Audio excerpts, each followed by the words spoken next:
After reading about love and its definitions and beginning with romantic love, today I want to start first with love as a feeling before we get into our next video, which will be love as an action. I hope you're learning a lot about really what love is and how our society's gotten so screwed up as to what we think it is, or just using the word and not really knowing. And oh, maybe it's a feeling, and maybe love is love. It is love, but what the heck is love? So anyway, if you like what you're learning, please like and share this video with your friends and family, and those who you think could get some help by learning what it is to have a super marriage. And as always, please like and subscribe. And if you feel the ability, I'd love it. I'd be honored if you could contribute a little bit to keep my ministry going. Click on the link below in buymeacoffee.com. All right, to begin today's chapter, it is entitled Love as a Feeling. I love you because you make me feel good. But what happens when that feeling goes away? Likely the persons who have spoken the phrase, I love you, but I'm not in love with you, are indirectly referring to this problematic linguistic change in the definition of love, because the phrase is illuminating the obvious difference between love as a feeling and love as an action. You know, the difference between the noun and the verb. Now, I love the feeling of being in love. Who doesn't? All other difficulties seem to disappear into this cloud of joy and happiness that envelops us when we are in love with another human being. Let me provide an example. A male family member of mine and his first wife were beginning the process of their divorce. During a conversation with his now ex-wife, she said to me, "There's nothing I can do. I was powerless to save it. I just fell out of love." Of course, being the hopeful optimist that I am and wanting every marriage to survive, I delved in further about whether or not there existed any hope of reconciliation, to which she replied, I gave it a year. I tried, but the love never came back. She was shocked. Likely she was irritated when my unexpected response to her statement caught her off guard, as it required a much more critical assessment of exactly what those words, I tried, really meant. My response simply queried, well, what did you do? Huh? I mean, you said that you tried to fall back in love, but it didn't work. I'm simply asking you what it was that you did or tried to do. What did you do in your attempt to make the love come back?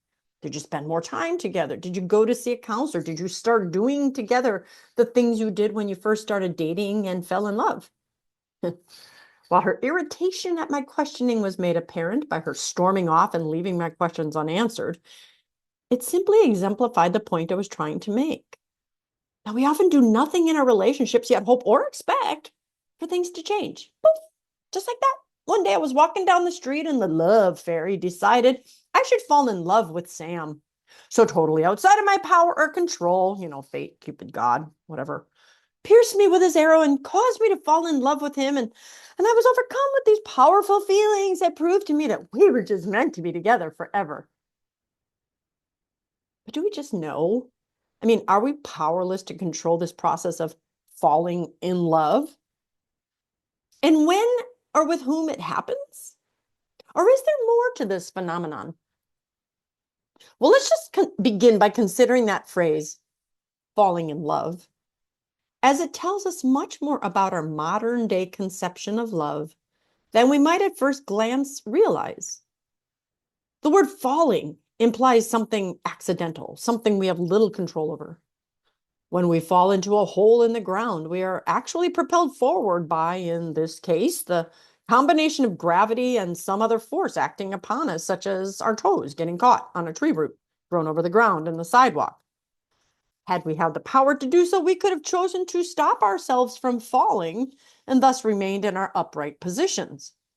But alas, we did not. We simply found ourselves midair for a split second, powerless to control what we knew was about to happen, and praying that our lumbering airborne bodies would find a forgiving landing. Accordingly, then, the statement that we fall in love implies much about our conception of that process of loving another. After our discussion about the changing definitions of the word love, we now understand that language always seeks to do its best to find and use the best symbols possible to explain things, to explain emotions, to explain situations. As such, our language changes, morphs, and grows as we gain new knowledge and mature. Consider all the new words that have entered our vocabularies in the last several decades based on new knowledge and technology. To Google something has become a verb. The noun snail mail was born out of the word that was previously simply called mail, to differentiate between that which we receive through our mailbox and that which we receive through our inbox. Think of the words sexting or e-blast or e-anything, or the words hooking up, which now represent the more casual nature of getting together with someone for little more than the recreational act of sex, rather than the previously used words as making love, which imply there was actual feeling involved in the sexual act. Or who could ever forget the notorious Miley Cyrus incident at the 2013 MTV Video Music Awards that introduced the word twerking into our vocabularies? For those of you hearing this now, you're like, well, that was a word all the time. No, that just came. I think I'd most certainly dislodge a vertebra if I were to attempt a twerking movement at my age. I'll just leave that to the youthful Miss Cyrus. As stated earlier, the words we choose to represent these things present the clearest pictures possible of all other options to their users and hearers.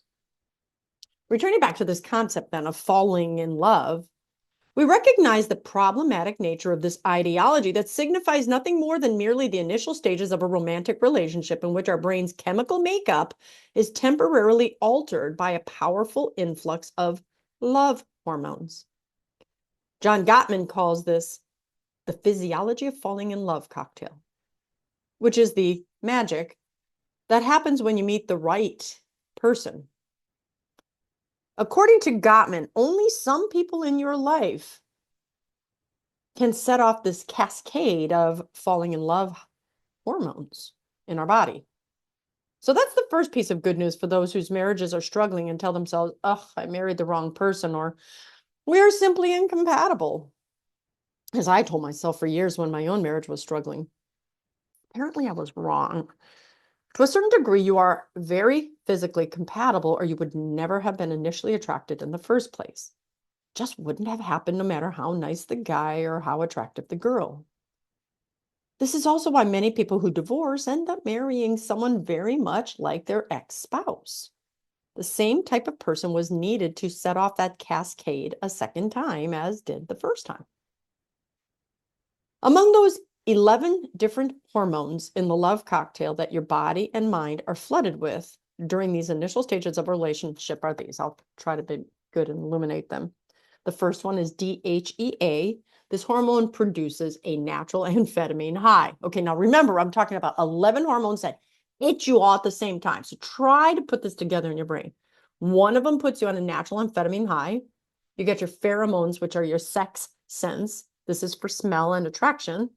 Number 3, you have oxytocin, which is called the cuddle hormone, which, by the way, also, you're going to love this, reduces fear and good judgment. Well, okay, I don't have good judgment anymore because I got some oxytocin going on. Go figure, the worst nightmare of every parent of hormonal teenagers, right? Number 4, you have PEA, which spikes at ovulation and signals approach in romance. You've got number 5, which is estrogen, responsible for softness and receptivity. Number 6 is testosterone, which is responsible for aggressiveness, sexual desire, and lust. Number 7, serotonin, responsible for emotional sensitivity and low irritability. Also one of my favorites. Can you think of this? Nothing that the other person does while our serotonin is spiked will ever irritate us. Everything they do when it returns to normal does, in fact, irritate us. Number 8, dopamine, responsible for excitement, pleasure, motivation, and risk-taking. Think of that, dopamine. Many an affair has begun because of this risk-taking influence of dopamine on lonely but otherwise happy or content spouses.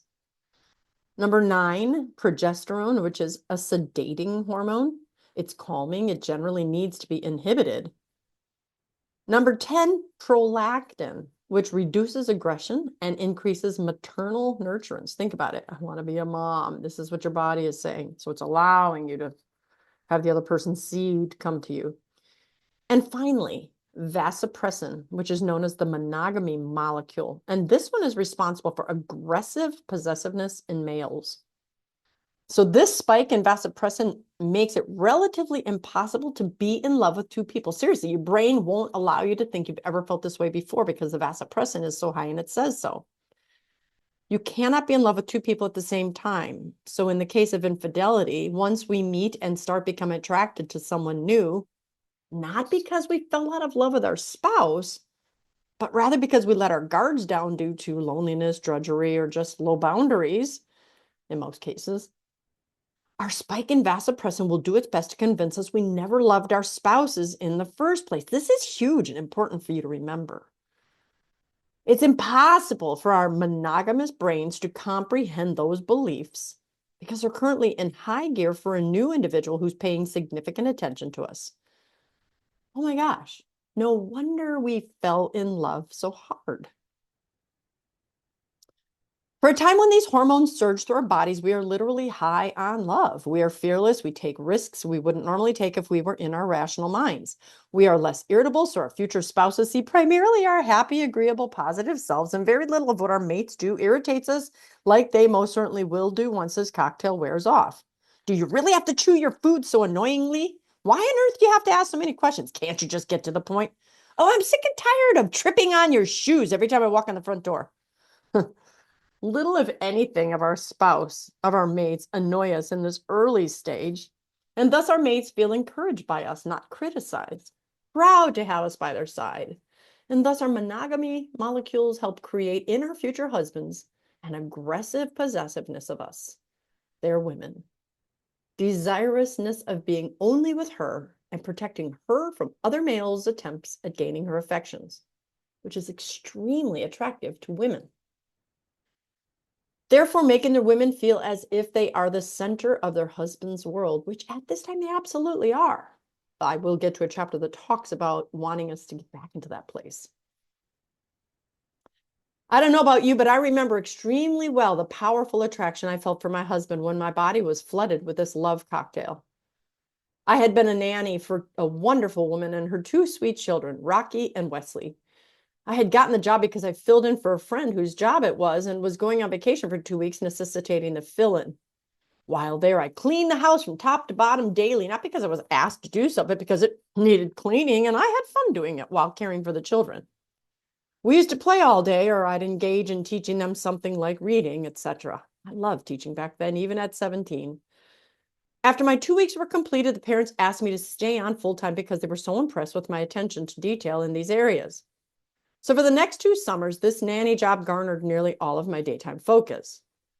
However, that all changed when I met my future husband and was flooded with the love cocktail. Apparently, the mother began to grow concerned because after a month or so of my involvement with my sweetheart, she would come home to a less than spiffy house. Things were no longer maintained at my usual level of excellence, which of course now was the expected level. She was absolutely correct. I remember taking care of the children properly, but then rather than clean as I used to, I would spend my remaining hours on the phone with my honey or daydreaming about him or writing him letters. I was quite embarrassed when this neglect of duties was brought to my attention. She probably would not have found it humorous if I had told her I was unable to care properly for her children because I was high on a love cocktail. Unfortunately, this cocktail eventually wears off and our hormonal levels return to normal. The poor judgment haze, as John Gottman calls it, produced by oxytocin, dopamine, and testosterone, fades, and our logic and judgment are reactivated. We begin to see our relationship and our partner in a more objective manner than we did during the initial stages of our relationship. This leveling takes on average 2 years. Bummer. Wouldn't everyone want this phase to last forever? Totally sucks. Or does it? No one can question the extraordinarily pleasurable sensation of this initial relational stage, so much so that many find themselves continually moving on from one relationship to another once the stage has worn off in order to experience it again and again. Though, as with any drug, the duration of this high from this love cocktail becomes shorter and shorter, and more of it is then needed each and every time to achieve the original high. This is especially problematic if the person addicted to the love cocktail is already married or in a committed relationship, as he or she often becomes a serial cheater. But I digress too much. It is much more fortunate for society and progress as a whole that this stage represents only a finite period of time. Should it not, and we remain perpetually in this stage, we would be so hyper-focused on spending time only with this other person that we would never leave the house. We would likely neglect all or most other areas of our lives, such as our homes, our careers, and even other family members. Let's call in sick today so we can spend the day together. I have to write a paper for my class. Oh, it really should be in the library. I should be, but I don't care. I'd rather be here with you. It's literally impossible to remain fully rational during this hazy phase of love.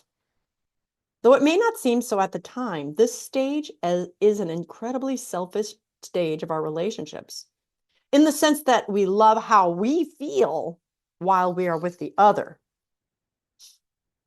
Though it may seem I want to stay in this phase because of my focus on the other person, the true pleasure I wish to maintain are the pleasurable feelings being with that person brings to me.